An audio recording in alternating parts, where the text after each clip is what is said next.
à tous et bienvenue sur ma chaîne YouTube Le Palais Gourmand. Aujourd'hui nous allons réaliser ensemble, pour votre plus grand plaisir, on va réaliser ensemble une génoise hyper moelleuse. Vous allez voir, vous n'allez pas regretter.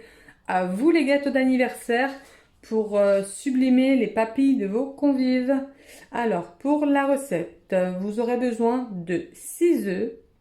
Vous aurez besoin de 180 g de farine T45, de 170 g de sucre en poudre. On va utiliser un sachet de sucre vanillé, une cuillère à café de levure chimique et une cuillère à café de bicarbonate pour ajouter beaucoup plus de moelleux. Et là, c'est une réussite à 100% garantie, vous verrez. C'est parti pour la préparation. Alors, c'est parti. Ce qu'on va faire, c'est qu'on va déjà, avant de commencer, préchauffer le four à 180 degrés. Donc, je vais le faire. Voilà, 180 degrés. Et avant de commencer, donc moi, je voulais vous dire que j'utilisais un batteur. Celui-ci, il est très bien pour les génoises. Donc, comme ça, on n'a pas besoin de sortir l'artillerie. Pas besoin de sortir le gros robot, le gros fouet, tout ça. Donc, un petit saladier comme ça et le fouet, ça va très très bien. Alors, on va commencer par chemiser le moule. Alors, faites pas attention à mon moule, il a déjà 6 ans d'âge. D'ailleurs, il faut que je pense à réinvestir dans un nouveau moule. Alors, ce qu'on va faire, on va prendre du beurre classique, du beurre de cuisson, hop, qu'on va mettre sur nos mains. Et on va venir en mettre partout dans le moule. Voilà. Et à l'intérieur aussi. Donc vous pouvez utiliser un pinceau aussi, hein. Moi j'ai mis mes mains. Donc voilà. Donc on on beurre l'intérieur, tout l'intérieur, même le fond et les côtés jusqu'en haut. D'accord? Ensuite, désolée, je vais essuyer mes mains. Ensuite, on va prendre le papier cuisson, comme ceci. On va poser le moule dessus et comme ça. On va découper. Comme ça, on va préparer le rond en dessous. Voilà, comme ça. Moi, ce que je fais, c'est que je le ramène au bord. Je mets ma main en dessous et je coupe. On fait le tour du moule.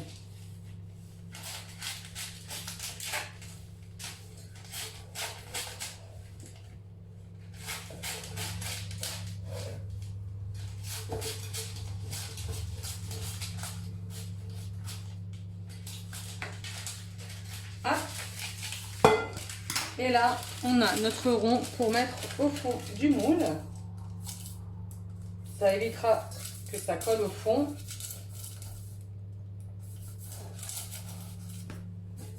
Voilà pour le fond. Ensuite, on va faire le contour. Alors, on prend le contour un peu plus, 3 cm en plus.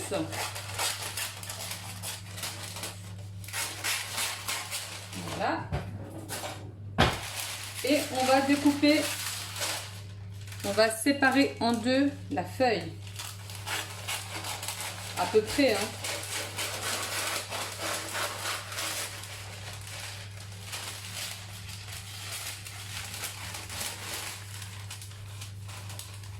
Hop. Alors, on va garder un rouleau pour la prochaine fois qu'on fera une génoise. Au moins, on aura un rouleau de côté. Et celui-ci, on va le mettre à l'intérieur du moule. Hop. Et on va le coller avec le beurre. Donc ça se fait tout seul, hein. Il y a juste à appuyer. Donc mettez-le bien à ras bord en bas.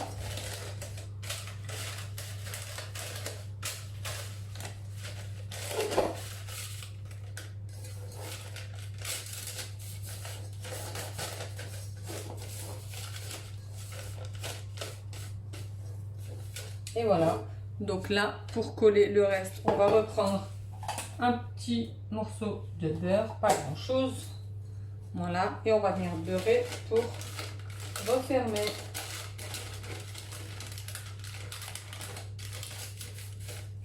Voilà. Donc là, comme ça, le gâteau ne va pas déborder et on pourra avoir une génoise bien haute, comme ceci.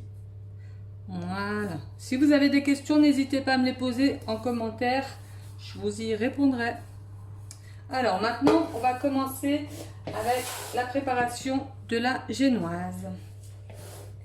Donc pour la génoise, on va casser les œufs. Donc on va faire monter les œufs avec le sucre, avec les sucres. Donc les œufs en entier.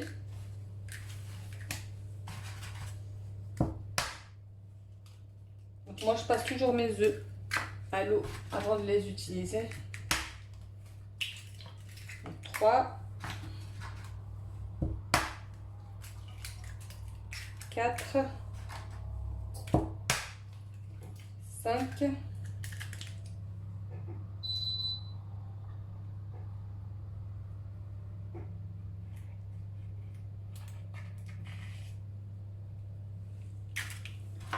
6. Donc voilà. Là, j'ai mis les 6 œufs. Je vais ajouter le sucre en entier et le sachet de sucre vanillé. Donc moi je mets du sucre vanillé, mais vous pouvez mettre autre chose bien sûr. Par contre si c'est en liquide, il faudra le rajouter à la fin de la préparation et mélanger avant de mettre la farine. Donc voilà. Vous pouvez bien sûr mettre de la vanille liquide, de la noix de coco, du citron, des zestes de citron.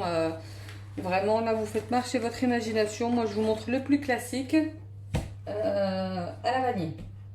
Ensuite ce qu'on va faire, on va monter les œufs avec le sucre au batteur. Donc on se retrouve dans 5 petites minutes et je vous dis à tout de suite.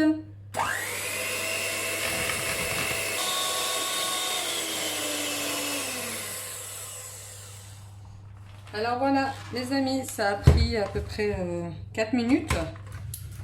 Ça a pris à peu près 4 minutes, donc on a bien blanchi.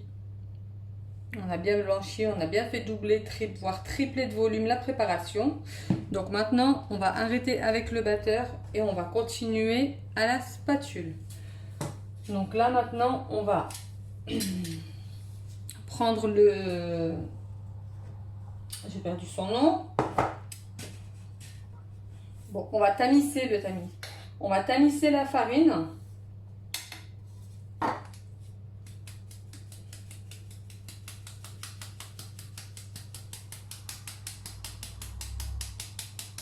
Voilà. On va ajouter une cuillère à café de levure chimique.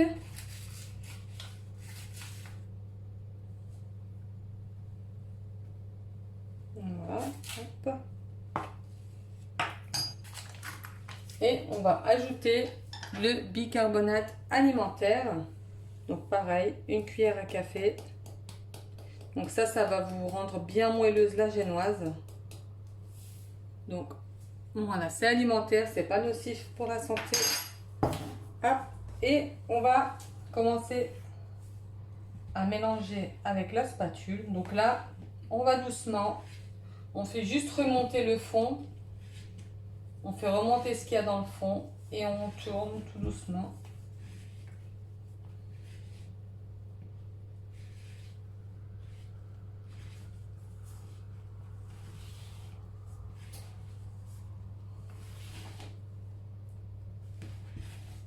Donc ça peut être une étape qui peut déplaire un peu, mais bon, il faut prendre son temps si on veut que les choses soient bien faites.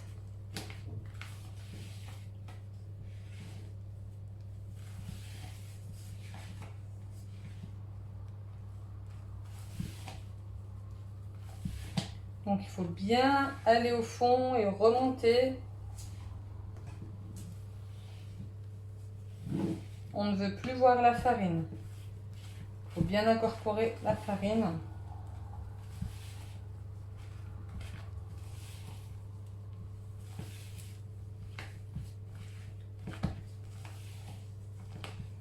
Donc vous appuyez, vous pouvez appuyer pour écraser les morceaux de farine. Comme ça, vous n'aurez pas de grumeaux de farine dans votre génoise.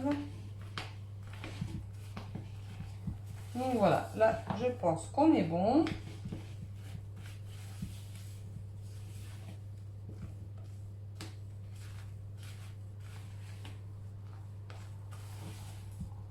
Donc dès que vous voyez plus la farine à l'horizon, c'est nickel, on est bon. Donc la pâte elle est épaisse. C'est pas une pâte liquide, elle est mi-épaisse, mi-liquide. Voilà. Alors on va la mettre dans le moule.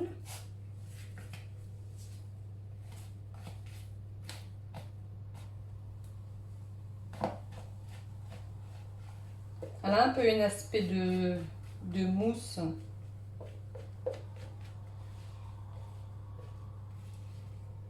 Donc avec cette génoise, vous pouvez faire les layer cakes ou alors des gâteaux en pâte à sucre.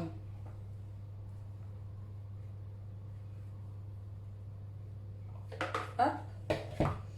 Donc voilà. Donc elle n'est pas jusqu'en haut, mais ça va bien monter à la cuisson.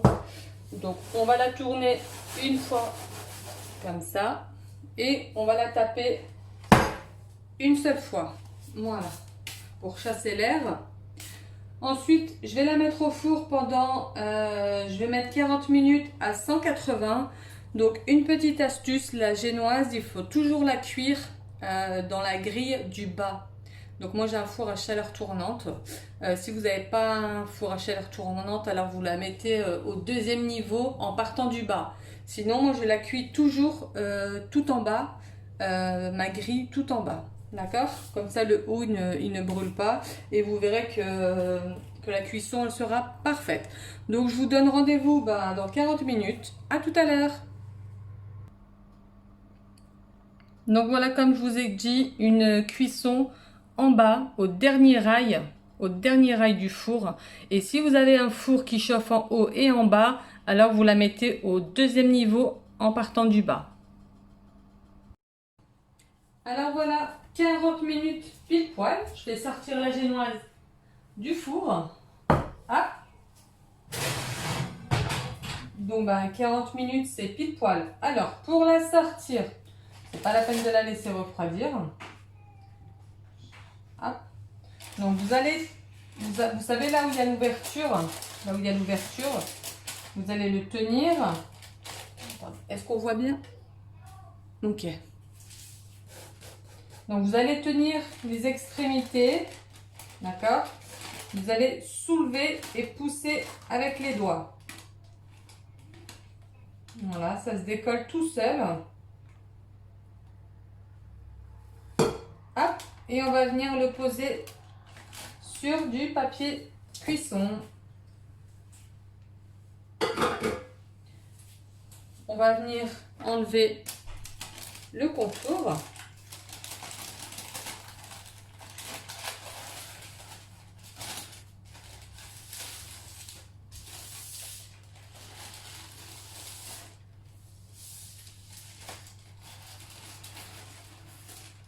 Voilà. Ça s'enlève tout seul. Et on va la retourner tout de suite parce que nous, on ne veut pas de cette bosse.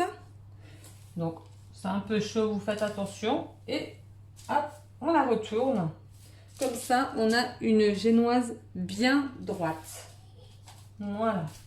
Donc, regardez la texture. Magnifique la génoise. On va enlever le dessus. Voilà. Et là, on a notre génoise qui est magnifique. Magnifique. Donc je vous montre. Voilà, ça c'est de la génoise. Donc je vous montre comment elle est bien moelleuse. Ah, c'est chaud.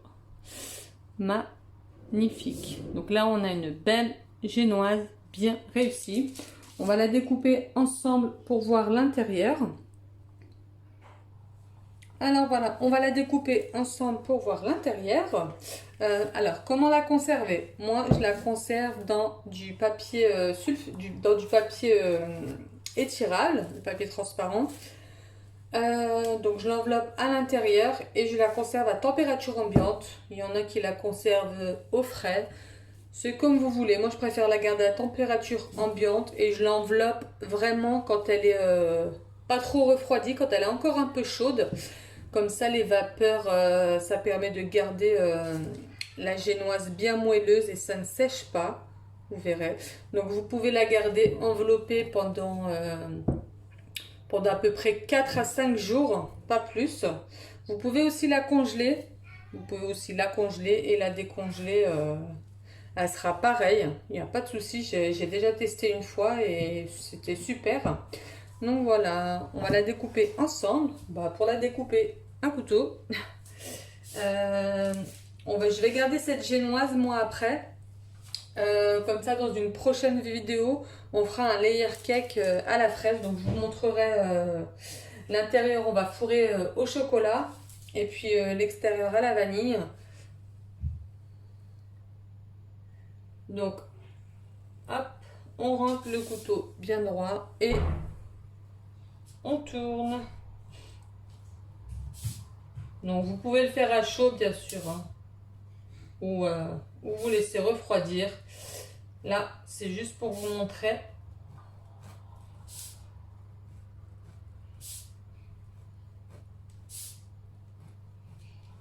C'est quand même mieux quand elle est juste un petit peu refroidie pour la découper. Donc voilà, une.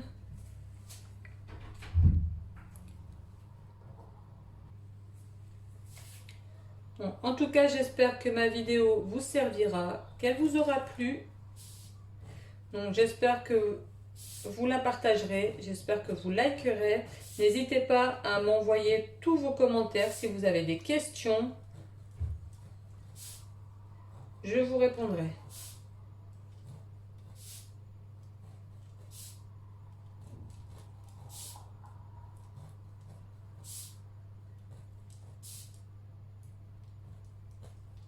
Hop, donc 1, 2 et on va en faire un troisième. Comme ça, on aura un layer cake bien haut.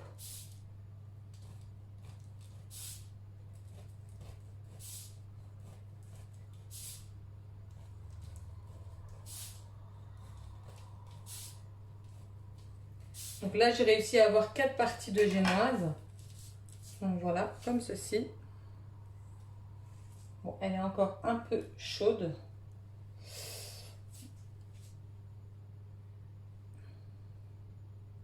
Elle est magnifique. Magnifique. Elle est superbe. Donc voilà. Donc là, je vais la garder enveloppée. Ah, c'est chaud encore. Je vais la garder enveloppée dans du papier, comme je vous ai dit, du film étirable. Et voilà. Donc j'espère que la recette vous a plu. On se retrouve la prochaine fois pour monter le layer cake ensemble avec cette génoise. Et je vous dis moi bien sûr à très bientôt.